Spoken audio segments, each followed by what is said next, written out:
What do you want to be when you grow up, Olivia? An astronaut. I want to be a fashion designer. A basketball player. I want to be an actor. A doctor. A teacher. A chef. An artist. What do you want to be when you grow up? A mermaid. Do you know what a computer programmer is? Yeah, no. No. No. I think it's something that has codes and is able to decode a mystery. I think that they... Wait, what? Computer programmer? No. Nowadays, just about everything requires some form of programming. So, what is it?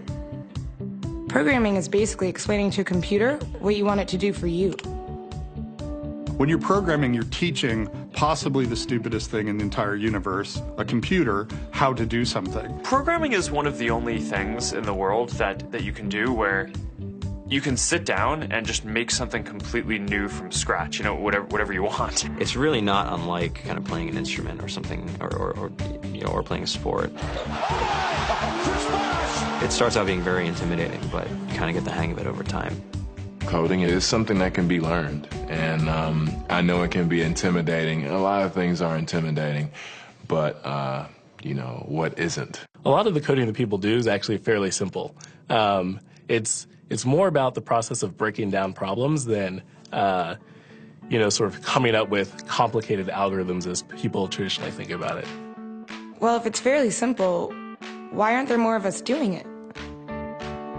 Over the next 10 years, there will be 1.4 million jobs in computer science, and only about 400,000 grads qualified for those jobs. That's a shortage of 1 million people. So, how do you start?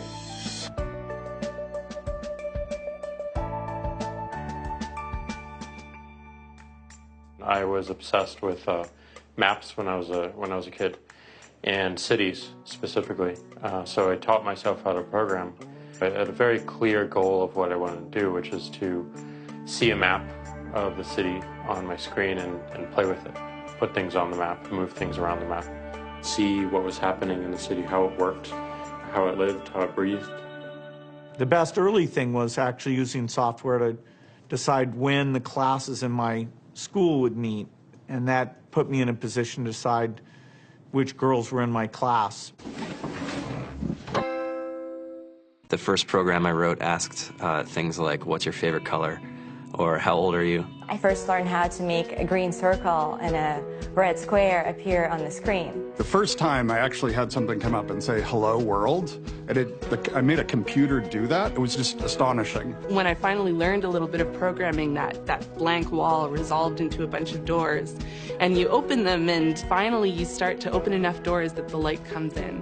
And to me, a finished program is like a structure filled with light. All the corners are illuminated. You understand the structure of it. It's a really serene feeling to have completed that.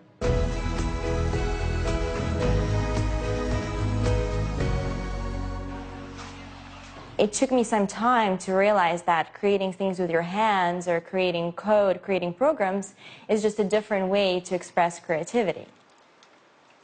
I think right now there's a big emergence of the culture of making. People who make their own scarves and hats, people who write their own apps. Now it's just limited by your imagination and sort of what kinds of ideas what kind of understanding can you build into the computer so that it can do these things that were previously impossible.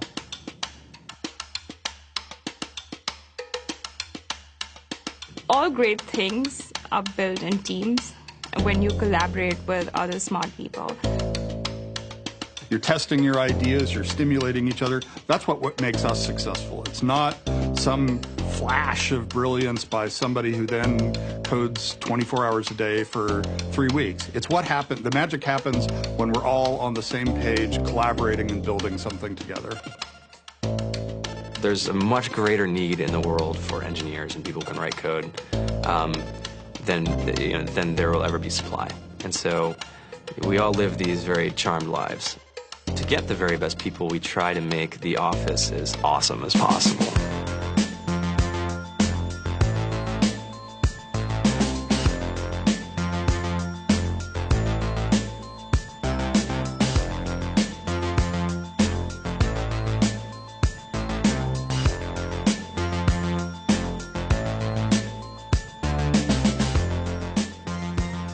We have a fantastic chef, Free food, breakfast, lunch, and dinner.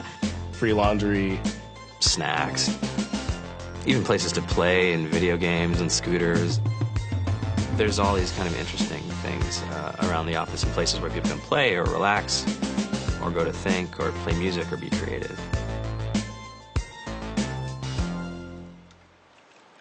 I went on the Bureau of Labor Statistics for the United States, and there's about a third of the pie that's all the things you would expect. It's, they're working in the government, they're working in typical technology jobs. But then, like, the rest of the pie, and it was the majority of the pie, just split down into these little teeny slices of every industry imaginable. And what it is, computers are everywhere. You want to work in agriculture? Do you want to work in entertainment? Do you want to work in manufacturing? It's just all over.